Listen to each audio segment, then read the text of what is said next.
Så Medina, som is right there, well, det er ikke lige hende, der er lige nu, men hun kommer lige om lidt. Medina er en af de artister, som altid har forstået vigtigheden af det visuelle. Men hvad er det lige, jeg mener med det?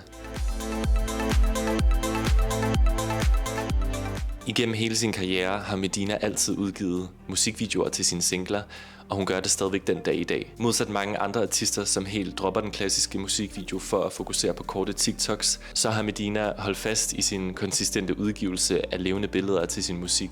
Det er nok også derfor, i mine øjne i hvert fald, at Medina er så ikonisk og tidsløs, fordi hun har så stærkt et visuelt portfolio bag sin ryg.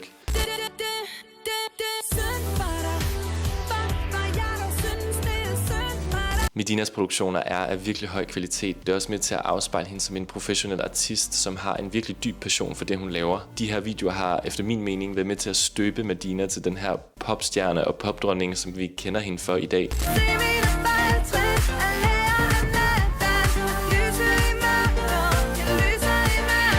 Jeg tror, styrken i Medinas karriere virkelig har været de her musikvideoer.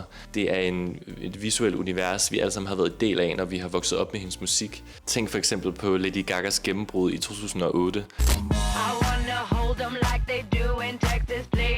Hendes musik var selvfølgelig altafgørende for hendes gennembrud, men det var især også de ikoniske musikvideoer, de vilde kostymer og det gennemførte visuelle univers, der gjorde hende til mere end bare en sangerinde.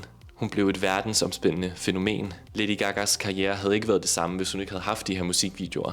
Jeg tror bare, jeg savner sådan danske musikvideoer. Jeg ved ikke, om det kun er mig, men jeg savner virkelig sådan, at danske artister laver flere og flere musikvideoer, fordi jeg føler lidt, at det måske er blevet nedprioriteret. Eller er det det? Jeg synes bare ikke, at jeg ligesom har set samme volumen af musikvideoer, ligesom at Medina har udgivet dem. Hun har altid været virkelig konsistent i sin udgivelse af musikvideoer. Altså hver gang der kom en ny single, så kom der altid en musikvideo til Medinas nye single. Altså det var altid sådan, det var.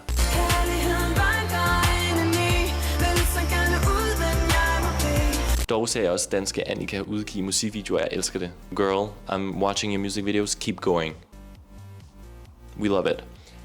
Bring back the music video, that is my budskab. Period.